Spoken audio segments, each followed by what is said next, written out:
ભારત પાકિસ્તાનનું જ્યારે 1965માં યુદ્ધ થયું ત્યારે તે વખતના ગુજરાતના મુખ્યમંત્રીએ જીવ ગુમાવવો પડેલો એના વિશે હું તમારી સાથે વાત કરીશ।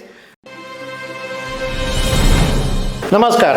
કાશ્મીરના પહેલગામમાં જે ઘટના બની અને એ પછી જે ડેવલપમેન્ટો થયા છે અને ભારત પાકિસ્તાન વચ્ચે અત્યારે જે સંઘર્ષ ચાલી રહ્યા છે, જે તણાવ ચાલી રહ્યો છે, એવા સમયે 1965નો ભારત પાકિસ્તાન યુદ્ધની એક ઘટના છે જે ગુજરાતને આધારિત છે।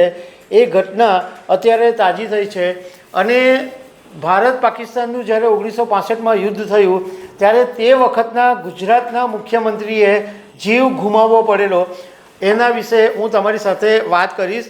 મારું નામ રાજેશ શાહ છે અને તમે જોઈ રહ્યા છો ગુજરાતના સૌથી મોટા ડિજિટલ ન્યૂઝ પ્લેટફોર્મ ખબરછે.com। 1965નું ભારત પાકિસ્તાનનું જ્યારે યુદ્ધ થયું ત્યારે ગુજરાતના બીજા મુખ્યમંત્રી, સેકન્ડ મુખ્યમંત્રી હતા બળવંતરાય મહેતા અને તેઓ 1963થી 1965 સુધી ગુજરાતના મુખ્યમંત્રી રહ્યા હતા અને તેઓ ગુજરાતના એકદમ લોકપ્રિય નેતા હતા અને પંચાયતી રાજના આર્કિટેક્ટ, પંચાયતી રાજના પિતામહ તરીકે બળવંતરાય મહેતાને ઓળખવામાં આવતા હતા। હવે આપણા ભારત દેશનું જ્યારે વિભાજન થયું અને ભારત પાકિસ્તાન વચ્ચે એ વખતે સૈન્ય સંઘર્ષનો સમય ચાલતો હતો અને 1965ની અંદર ભારત અને પાકિસ્તાન વચ્ચે યુદ્ધ થયું અને યુદ્ધ સરહદ પર ચાલી રહ્યું હતું, પરંતુ દેશની અંદરના શહેરો ગામડાઓમાં જે લોકો હતા એમાં દેશ સમર્પણની ભાવના તે વખતે બહુ જ તીવ્ર બની હતી અને લોકો ભારત માટે પોતાનો જાન ન્યોછાવર કરવા પણ તૈયાર થઈ જતા હતા।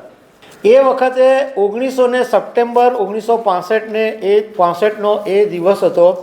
ગુજરાતના તે વખતના મુખ્યમંત્રી બળવંતરાય મહેતા પોતાના ઘરેથી સવારે નીકળ્યા 10 વાગે અને તેમણે અમદાવાદની અંદર એક રેલીમાં જવાનું હતું। બળવંતરાય મહેતા આ રેલીમાં ગયા અને એમણે સૈન્યના જવાનો છે એમને પ્રોત્સાહિત કર્યા અને એ પછી રેલી પતાવીને બપોરે 1:30 વાગે તેઓ અમદાવાદ એરપોર્ટ ઉપર જવા રવાના થયા અને જ્યારે અમદાવાદ એરપોર્ટ ઉપર તેઓ ગયા ત્યારે એમની સાથે એમના પત્ની સરોજ મહેતા, 3 સાથીદારો અને એક પત્રકાર પણ એમની સાથે હતા।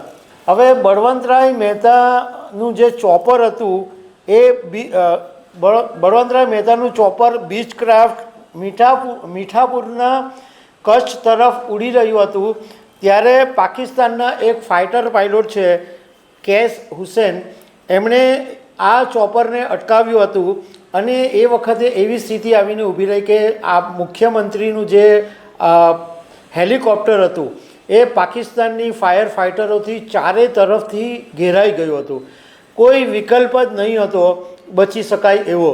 તો તે વખતે જે હેલિકોપ્ટરમાં બોયક્રાફ્ટ હતો એણે પંખા હલાવીને એવો સંકેત આપ્યો કે અમને મુક્ત કરો, પરંતુ આ જે પાકિસ્તાનના ફાયર પાયલોટ છે એમણે સાંભળ્યું નહીં અને બળવંતરાય મહેતાના જે ચોપર છે એને ટક્કર મારી અને એને કારણે એમનું જે આ બીચક્રાફ્ટ હેલિકોપ્ટર હતું એ આખું ક્રેશ થઈ ગયું અને એની અંદર જબરજસ્ત વિસ્ફોટ થયો અને મુખ્યમંત્રી બળવંતરાય મહેતા સહિત જે 7 લોકો આ વિમાનમાં બેઠા હતા એ બધા મોતને ભેટ્યા હતા। એ પછી જ્યારે પાકિસ્તાની એરક્રાફ્ટના પાયલોટ હુસેનને આ વાત ખબર પડી ત્યારે એણે માફી માંગી હતી અને એણે એક ઇન્ટરવ્યૂમાં પણ કીધું હતું કે મારાથી ભૂલ થઈ ગઈ, મને ખબર નહીં હતી કે આ મુખ્યમંત્રીનું હેલિકોપ્ટર હશે। આ ઉપરાંત હુસેને જે પાયલોટ હતા જે આ બીચ ક્રાફ્ટ ચલાવી રહ્યા હતા એ જહાંગીર એન્જિનિયર હતા। આ હુસેને જહાંગીર એન્જિનિયરના પુત્રીને પત્ર લખીને માફી માંગી હતી અને એક લાંબો પત્ર લખ્યો હતો અને એ પછી પાયલોટના જે દીકરી હતા એમણે હુસેનને માફ કરી દીધા હતા। તો દર્શક મિત્રો, આવી અનેક વાતો સાથે અમે તમને મળતા રહીશું। Thank you very much.